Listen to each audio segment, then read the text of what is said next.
Transaksi paling sederhana di dunia baru aja gagal karena sistemnya nggak punya elastisitas. Anda tahu kan, saat kita mikirin soal masa depan keuangan global nih, kita tuh sering banget kayak terpaku pada angka-angka yang raksasa.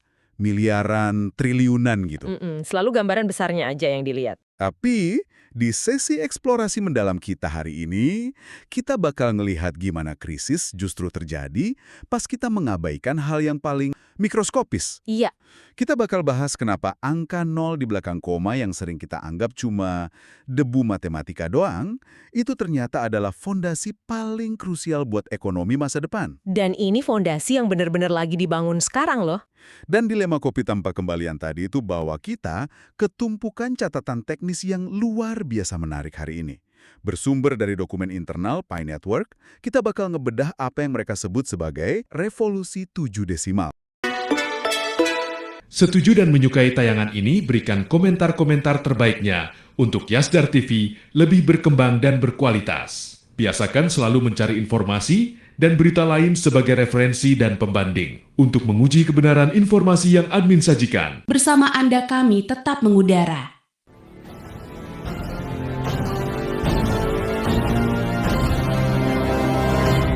Pi Network, Pi One Ear, GCV 314159.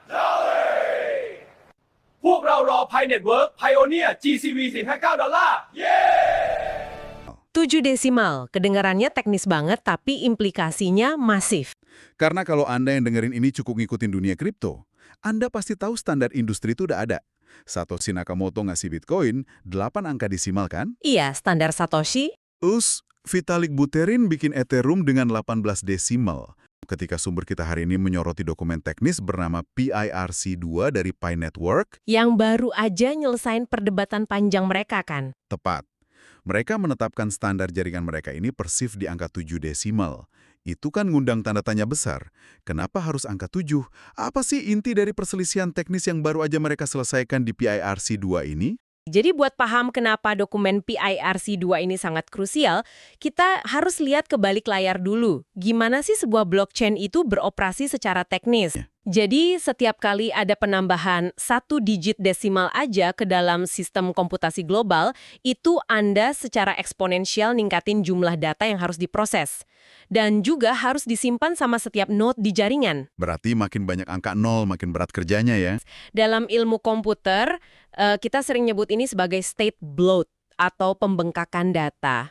Kalau pakai 18 desimal kayak Ethereum gitu, beban komputasinya jadi sangat-sangat berat. Ujung-ujungnya apa? Biaya transaksi atau gas fee jadi mahal banget. Karena komputernya butuh tenaga lebih besar buat ngitung pecahan sekecil itu ya. Benar. Nah, di sisi lain, beberapa insinyur di perdebatan itu mungkin maunya lebih sedikit desimal aja, biar jaringannya tetap super ringan. Jadi perdebatan dalam dokumen PIRC2 ini itu pada dasarnya cuma tarik ulur antara efisiensi ruang penyimpanan komputer ngelawan seberapa fleksibel uang itu bisa dipecah. Berarti angka 7 digit desimal ini, di mana satuan terkecilnya itu 0,0000001 pi, ini bukan angka acak dong ya? Itu zona yang direkayasa secara khusus. Mereka nyari titik keseimbangan absolut.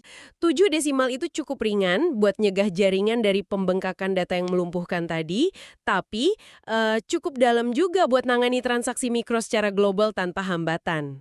Oke, mari kita visualisasikan angka 0,000001 ini. 7 digit desimal berarti 1 unit pi utuh itu setara dengan 10 juta satuan terkecil. Yang di dokumen ini resmi disebut sebagai MicroPi ya. MicroPi. Mari kita bayangin, Anda punya sebuah kue pi gitu. Terus Anda harus motong kue tunggal itu jadi 10 juta irisan yang sama besar.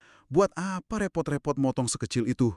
Siapa sih yang butuh remah kue sekecil 1 mikrograpi? Secara matematis, motong kertas jadi 10 juta serpihan mikroskopis, nggak lantas bikin kertas itu nilainya miliaran rupiah kan? Iya, ya kertas tetap kertas ya. Betul. Kenapa sumber kita ini sampai ngutip Dr. Nicholas Kokalis yang nyebut struktur desimal ini sebagai pesan ekonomi yang dikodekan? Apa yang bikin mereka sebegitu yakin kalau mecah koin jadi mikrografi itu punya korelasi langsung sama daya beli yang masif? Memang, desimal itu sendiri nggak secara ajaib nyiptain nilai gitu aja. Nggak bisa simsalabim langsung kaya ya? Enggak dong. Tapi yang menarik di sini adalah, mari kita lihat dari sudut pandang arsitektur strukturalnya. Arsitektur itu nggak nyiptain nilai, tapi dia nyiptain kapasitas untuk menampung nilai. Gini, bayangin Anda lagi ngebangun sebuah garasi nih. Kalau Anda ngebangun hanggar setinggi 15 meter, pakai pintu baja berlapis yang tebal, Anda jelas nggak lagi bersiap buat parkir sebuah sepeda ontel di dalamnya kan? Pasti buat kendaraan yang jauh lebih besar. Persis. Anda lagi ngebangun infrastruktur buat pesawat jet terbang. Jadi, dengan ngabisin waktu dan berdebat panjang soal teknis demi ngunci struktur 10 juta microPie ini, jaringan itu secara eksplisit lagi ngirim sinyal makroekonomi. Mereka mengekspektasikan bahwa satu unit utama kelak bakal punya daya tampung nilai yang sangat raksasa. Saking raksasanya, masyarakat umum bakal butuh pecahan 1/10 juta itu cuma buat berinteraksi dengan ekonomi sehari-hari mereka. Ini bukan tentang nyiptain ilusi kekayaan ya, tapi menyiapkan infrastruktur yang nggak bakal hancur atau macet pas kekayaan itu benar-benar masuk ke sistem. Sistemnya udah siap dari awal. Dan ini tuh sangat selaras sama apa yang diungkapkan Dr. Kokalis di catatan kita, kan dia bahas 3 pilar nilai tuh. Dan pilar pertamanya adalah nilai yang sangat nyata. Purchasing power yang ekstrim. Jadi logikanya, kalau satu unit utuh diasumsikan bisa menampung nilai ekuivalen dengan, sebutlah sebuah mobil mewah gitu ya, Anda kan nggak mungkin mau pakai satu unit utuh itu buat bayar sepotong roti dong. Ya rugi bandar dong kalau gitu. Anda pasti butuh pecahan micropitch yang super kecil itu. Dan di titik itulah kita kayaknya bertransisi dari sekedar teori desain masuk ke realitas utilitas ya. Kalau kita hubungkan ini dengan gambaran besarnya, mari kita perhatikan sejarah mata uang tradisional. Hiperinflasi itu sering banget maksa bank sentral buat nyetak uang dengan nambahin banyak angka nol di belakang. Kayak uang kertas 100 triliun dolar Zimbabwe yang terkenal itu kan? Nah, itu contoh klasiknya, tambah nol terus di belakang. Tapi yang kita saksikan di dokumen PIRC2 ini justru kebalikannya. Ini tuh deflasi terprogram. Alih-alih nambahin nol di belakang angka utama buat ngejar nilai yang merosot, mereka malah nambahin nol di belakang koma untuk mengantisipasi nilai yang memadat gitu loh. Dan inilah persiapan struktural buat pilar kedua yang Dr. Kokalis sebut, yaitu likuiditas global. Mari kita bedah soal likuiditas global ini. Itu kan istilah yang sering banget dilempar sama para ekonom, tapi jarang banget didefinisikan secara gamblang buat kita-kita yang ya bukan orang Wall Street. Kadang cuma jadi buzzword aja. Nah, berdasarkan sumber yang kita bahas, Kokalis bilang likuiditas global itu berarti jaringan harus mampu melayani transaksi dari pembelian real estate bernilai tinggi, tapi sekaligus juga transaksi komoditas harian yang sederhana. Beli rumah dan beli kopi di jaringan yang sama. Nah itu dia, gimana mekanisme 7 desimal ini secara teknis memungkinkan dua dunia ekstrim itu hidup dalam satu jaringan tanpa saling bertabrakan? Bayangin sebuah jaringan transportasi.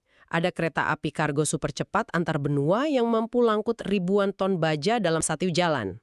Kereta kargo raksasa itu adalah representasi dari transaksi real estate atau ya pembelian properti besar yang pakai unit P utuh.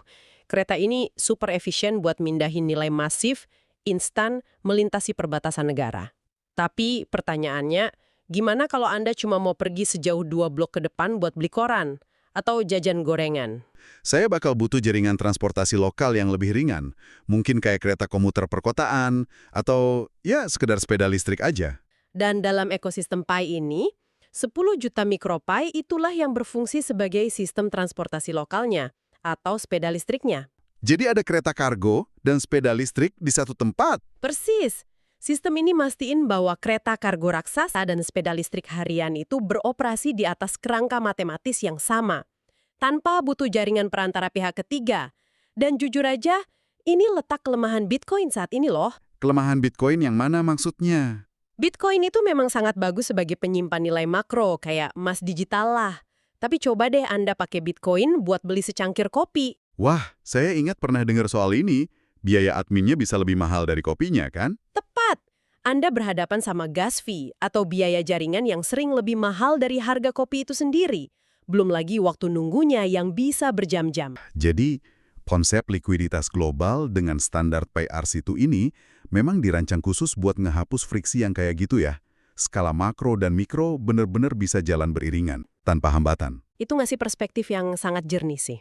Tapi ada satu pernyataan dari Dr. Kokalis di dokumen ini yang bikin saya agak terdiam sejenak waktu bacanya. Kan dia bahas pilar ketiganya tuh. Hah? Dia menyebut Pi sebagai aset kualitas Dan dia secara spesifik menegaskan bahwa Pi tidak meniru mata uang tradisional. Itu poin krusial. Kalimat ini kedengarannya kayak, ya retorika pemasaran biasalah. Kayak, oh produk kita beda nih. Tapi setelah kita bedah mekanika sistem transportasi makro dan mikro tadi, saya mulai mikir kayaknya ada sesuatu yang jauh lebih teknis di balik klaim ini. Memang ada, jauh lebih dalam dari sekedar marketing. Jadi, apa sebenarnya kelemahan fatal dari mata uang tradisional yang lagi secara aktif dihindari sama jaringan ini? Kelemahan terbesar dari mata uang tradisional atau uang fiat adalah nilainya didikte oleh kebijakan terpusat dan perbatasan geografis. Coba Anda bawa segepok uang kertas rupiah ke Tokyo. Atau ke London? Ya, saya nggak bisa beli ramen pakai rupiah di sana dong. Tepat, fungsinya langsung terputus di perbatasan. Anda harus ke bank, nuker dulu, bayar biaya konversi yang lumayan, dan nanggung selisih kurs yang merugikan. Benar juga. Belum lagi, mata uang tradisional itu secara inheren dirancang buat menyusut nilainya seiring waktu. Karena inflasi yang dipicu dari pencetakan uang baru terus-menerus. Jadi pas Dr. Kokalis menyatakan Pi tidak meniru mata uang tradisional, dia lagi merujuk pada upaya pemutusan rantai dari batasan geografis itu dan juga menghindari inflasi yang sewenang-wenang itu. Jadi mereka mencoba nyiptain aset yang sifatnya absolut secara matematis, tapi tetap sangat adaptif di tingkat lokal. Betul.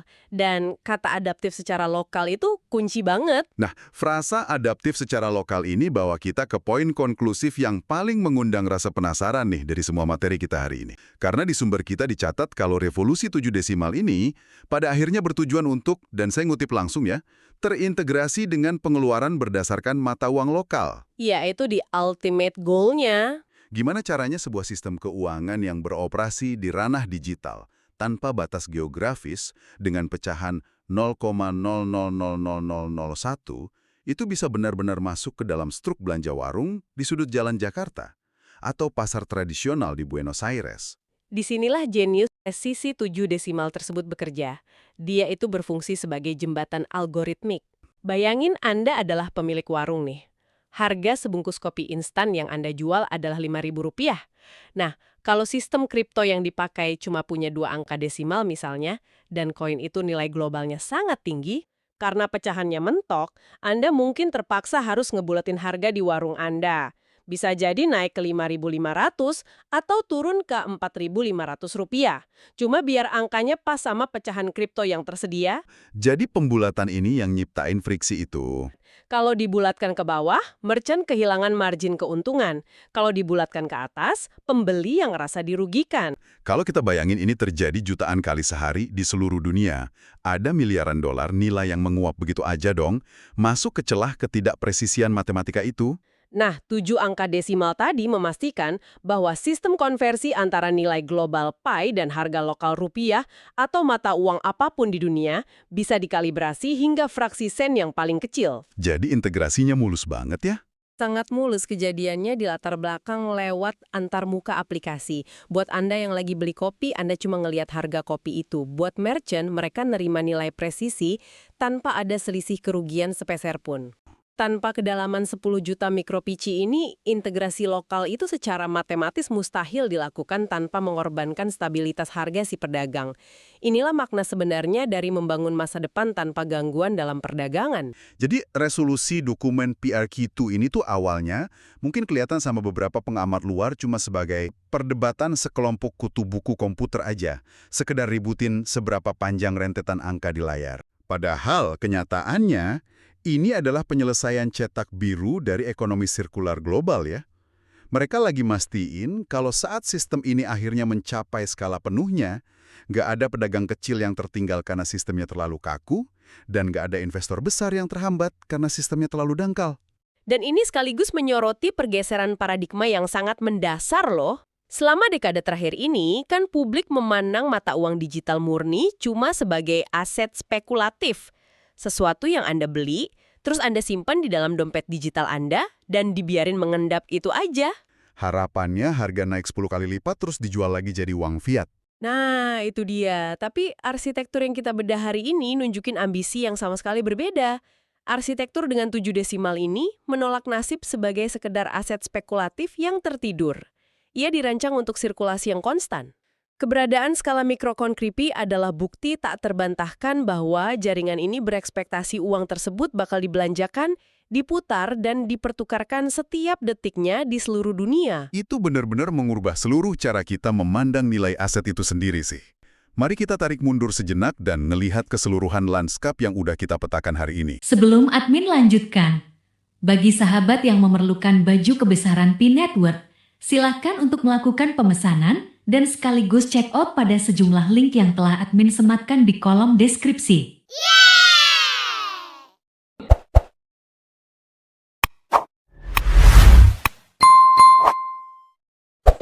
Kita kan mulai sesi ini dengan mempertanyakan kenapa angka 0 di belakang koma itu layak banget dapat perhatian kita. Melalui dokumen PRC2, kita nemuin bahwa perselisihan soal 7 digit desimal ini bukan cuma masalah teknis ruang server. Bukan cuma soal seberapa berat komputernya.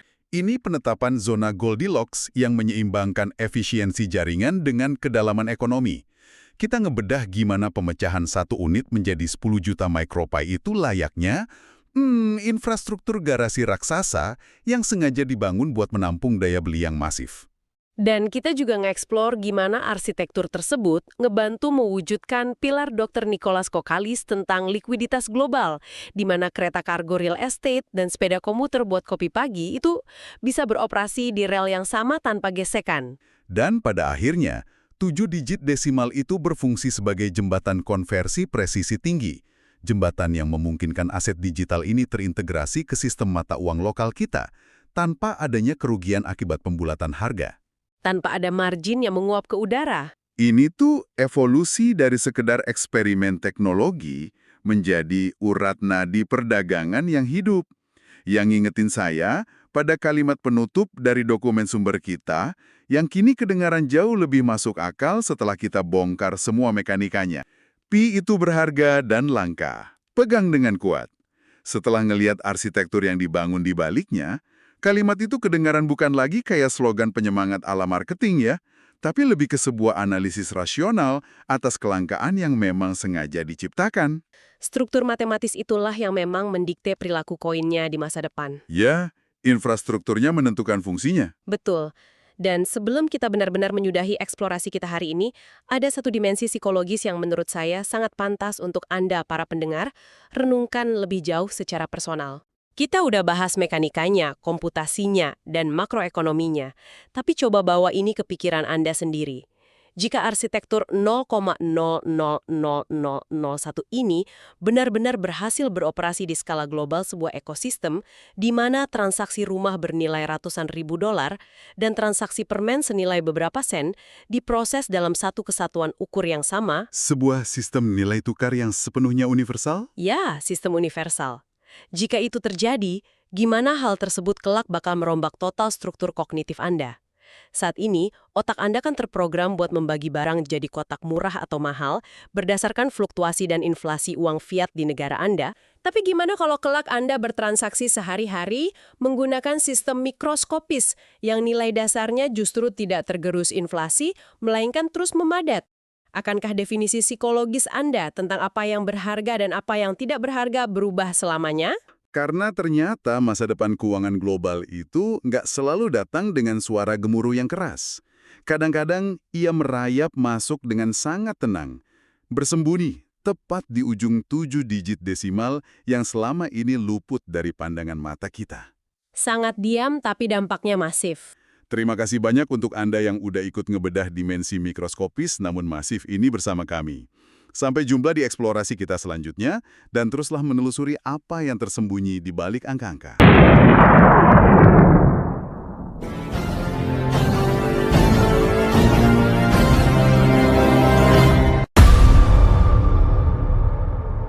Pi Network, Pi 1 Year, GCV 314159.